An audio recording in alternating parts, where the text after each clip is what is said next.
Hello student, आज हम class 9th का मोशन का एक वीडियो देखने जा रहे हैं। इसमें हम इक्वेशन ऑफ मोशन को डिराइव करेंगे ग्राफिकल मेथड से। लास्ट वीडियो तक हम लोग क्लास 10th वीडियो देख चुके हैं। यह हमारा 11वां वीडियो है मोशन का।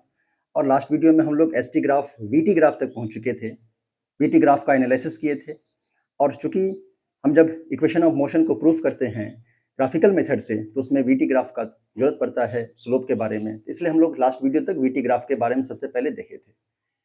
तो मैं मुकेश कुमार, देखते हैं क्या है हमारा equation of motion derivation. Equation of motion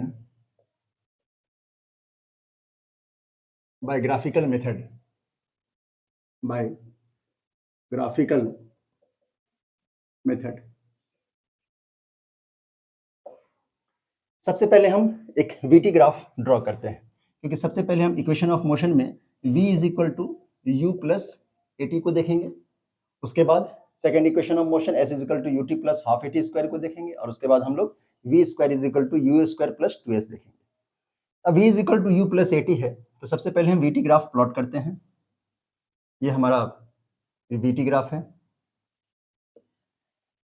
velocity time graph. अब हम लोग लास्ट वीडियो में वीटी ग्राफ में क्या देखे थे कि वीटी ग्राफ का जो स्लोप होता है वह हमें क्या देता है, एक्सीलरेशन देता है। अब हम एज्यूम करते हैं कि कोई बॉडी हमारा इस पोजीशन से मूवमेंट करता है और यहाँ तक जाता है। इस पोजीशन को हम ले लेते हैं ए, और यहाँ पे पोजीशन बी ले लेते हैं। यह हमारा ओरिजिन है, और यह जो टाइम है ये टी टाइम यह कंज्यूम करता है। अब ओरिजिन है ये, और यहाँ ओरिजिन से ए, ये जो स्टार्टिंग है यह क्या है, यू वेलोसिटी है। और एंडिंग जो हो रहा है वो वेलोसिटी क्या है, final velocity, that is v. अगर हम इस तरह से इसको प्लॉट करें और ये इस पे परपेंडिकुलर डाला जाए, तो ये जो लेंथ है हमारा, ये पूरा लेंथ क्या है हमारा, v। और यह जो लेंथ है इस लेंथ के बराबर है, दैट इज u। इस लेंथ को हम ए बी सी, सी को हम bc को क्या एज्यूम करेंगे, v माइनस यू। bc जो लेंथ होगा हमारा वह क्या होगा, v minus you, v minus you. और ot जो है यह हमारा टाइम है t। ये हमारा, इस पॉइंट को हम ए बी सी डी ले लेते हैं, और यह जो ओडी है यह क्या है, टी टाइम है। तो यह भी हमारा क्या होगा, टी। अब हम क्या कहते हैं कि एक्सेलेरेशन, वीटी ग्राफ का जो स्लोप देता है हमें, स्लोप वह क्या देता है, एक्सेलेरेशन। वीटी ग्राफ का स्लोप जो है वह हमें क्या देता है, एक्सेलेरेशन देता है। अब जब हम स्लोप का बात करेंगे तो स्लोप हमारा क्या होगा, इसमें ये हमारा display velocity that is B C upon A C हो जाएगा। जब हम ए बी का अगर हम स्लोप देखना चाहेंगे तो हम क्या कह सकते हैं कि यह B C by A C होगा। तो slope is equal to, here slope is equal to हम क्या लिखेंगे, B C by A C, B C upon A C. और स्लोप को वीटी ग्राफ में हम क्या बोले थे, एक्सेलेरेशन, तो यहां पे हम क्या लिखेंगे, ए, एक्सेलेरेशन। अब BC का वैल्यू हम फाइंड आउट कर चुके हैं कि क्या है हमारा, V माइनस यू।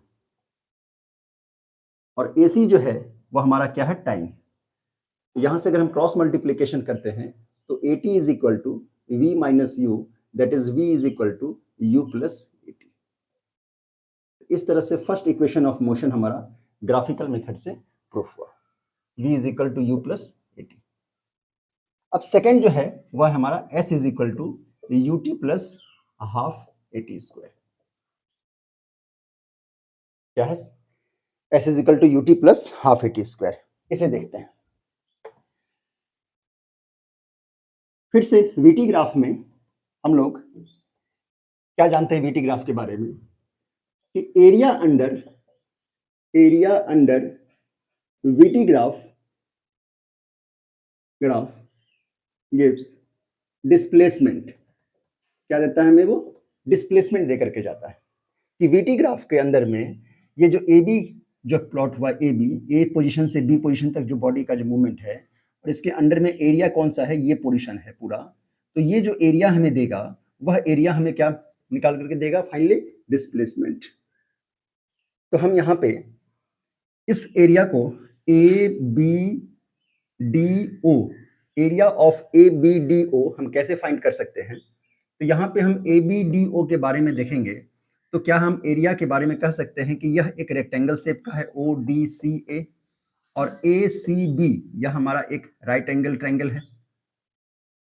तो यहाँ पे हम यह एरिया जब हम निकालेंगे S is equal to area under this graph, that is displacement S से हम शो कर रहे हैं इसको, तो एरिया किसका लिखेंगे? Area of rectangle, area of rectangle plus, अब कौन सा एरिया है ये है हमारा ट्रायंगल का एरिया। तो triangle area of rectangle, rectangle कौन सा? ओ ए सी डी, यहाँ पे लिख भी देते हैं area of rectangle O A C D plus, अब कौन सा एरिया ऐड होगा? ट्रायंगल का, that is A C B, area of triangle A C B. जब हम इस दोनों एरिया को ऐड करेंगे तो हमें डिस्प्लेसमेंट मिलेगा। अब देखिए यह एक रेक्टेंगल है, इसका लेंथ ब्रेथ क्या हो जाएगा? u into T. तो एरिया ऑफ रेक्टेंगल हम लोग जानते हैं कि लेंथ इंटू ब्रेथ होता है, तो simple u into t, s is equal to u multiply with t plus area of triangle A C B, right angle triangle है, हम लोग क्या जानते हैं? Half base into height. तो हाफ बेस यहाँ पे क्या हो गया? फिर से टाइम, और ये जो हाइट है ये हमारा क्या है? v minus you, v minus you. अब यहाँ पे अगर हम ये जो t है, इस t से हम डिवाइड और मल्टीप्लाई अगर हम करें, v माइनस यू को अगर हम t से डिवाइड करें और मल्टीप्लाई करें तो इस पे v माइनस यू पे तो कोई इफेक्ट नहीं पड़ेगा, और हम यह देखेंगे कि s is equal to u multiply with t plus half और v minus u by t. अब यहां से देखिए फर्स्ट इक्वेशन ऑफ मोशन से, फर्स्ट इक्वेशन ऑफ मोशन से v माइनस यू अगर हम इसे लिखे v is equal to u plus a t, और v minus u is equal to a t, और t को अगर हम डिनोमिनेटर में ले आए v minus u by t is equal to क्या हो गया? a। तो हम लिख सकते हैं यहाँ पे v minus u by T को हम क्या लिख सकते हैं? a, और ये t हमारा रहा। तो finally u t plus half और t मल्टीप्लाई विथ t क्या हो जाएगा? A t square. तो s is equal to u t plus क्या आया हमारे पास? Half a t square. s is equal to u t plus half a t square. ये सेकेंड इक्वेशन ऑफ मोशन हमारा आ चुका है। अब लास्ट है हमारा v square is equal to u square plus 2s। इसमें भी हम एरिया ही निकालेंगे, एरिया अंडर, लेकिन इसमें हम यह रेक्टेंगल और ट्रायंगल का एरिया फाइंड नहीं करेंगे। अब देखिए यहाँ पे हमारे पास क्या है? फाइनली हम लोग जानते हैं क्या? Third equation of motion v square is equal to u square plus 2s। इसको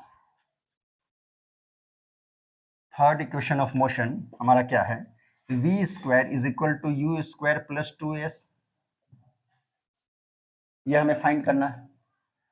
अब फिर से जब हम यहाँ पे एरिया का बात करेंगे तो ध्यान से देखिए ओ ए बी डी, जब हम लिखेंगे area of O A B D, तो यह जो एरिया है यह हमें कैसा पिक्चर दिख रहा है? क्या किस शेप में है? यह हमें है एक ट्रेपेजियम शेप में। क्यों है ट्रेपेजियम शेप में? क्योंकि ट्रेपेजियम के बारे में हम क्या जानते हैं कि दो पैरेलल साइड हो, क्या हो? दो पैरेलल साइड, और यह इस तरह से हमारा एक नॉन पैरेलल, और हो सकता है वो नॉन पैरेलल नहीं हो। तो ये 90 डिग्री, ये हमारा दो पैरेलल साइड हो गया। पैरेलल साइड देख होना ही है, और या तो इस तरह का होगा नहीं तो इस तरह से हम लोग देख सकते हैं ट्रेपेजियम के बारे में। तो यहाँ पे देखिए ए ओ डी बी कुछ इस तरह से है, क्योंकि यहाँ पे हमारा फॉर्म हो रहा है ये। अब जब हम इस ट्रेपेजियम का बात किए तो ट्रेपेजियम का एरिया क्या होता है? Half sum of parallel side into height. तो यहाँ पे पैरेलल साइड कौन है हमारा? ओ ए और बी डी। तो यहाँ पे लिखेंगे S is equal to area of trapezium, area of trapezium that is O A B D, O A B D. अब जब हम ओ ए बी डी लिखे यहाँ पे तो S इज इक्वल टू क्या लिखेंगे? Half sum of parallel side क्या है हमारा? U प्लस V और इंटू हाइट क्या है हमारा यहाँ पे टी इंटू टी। अब यहाँ पे v square is equal to u square plus 2as में टाइम का कोई इंपॉर्टेंस नहीं है, यहाँ पे टाइम का कोई वैल्यू नहीं है, मतलब टाइम यहाँ पे है ही नहीं। तो इस टाइम को हम रिलीज कैसे करेंगे? अब देखिए फिर से v is equal to u plus a t है हमारे पास, v is equal to u plus a t. तो क्या इसको हम फिर से इधर ले गए तो v minus u is equal to a t. फिर t इज इक्वल टू हम क्या लिख सकते हैं v minus u upon a. तो इस t के वैल्यू को हम क्या पुट करेंगे यहाँ पे v minus u by a. तो हम क्या लिखेंगे s is equal to half v plus u और t is equal to v minus u upon a. यहाँ पे हम लिख सकते हैं from first equation of motion that is v is equal to u plus at, so t is equal to v minus u by। अब हम एक identities जानते हैं अलजेब्रा में कि a plus b into a minus b is equal to क्या होता है a square minus b square. अब यहाँ पे देखिए v प्लस यू और v माइनस यू, तो क्या हम लिख सकते हैं v square minus u square और अपॉन में a। अब जब हम क्रॉस मल्टीप्लीकेशन करेंगे तो हम क्या लिख सकते हैं 2as 2 multiply with as is equal to v square minus u square. अगर स्क्वायर रेंज करके लिखे तो v square is equal to u square plus 2as। इस तरह से थर्ड इक्वेशन ऑफ मोशन भी हमारा ग्राफिकल मेथड से प्रूफ हुआ। अगर वीडियो पसंद आए please like subscribe the video. Next video में हम जो है इससे रिलेटेड कुछ न्यूमेरिकल्स लेकर के आएंगे। अगर आपको वीडियो पसंद आए please like subscribe the video. Okay, thank you.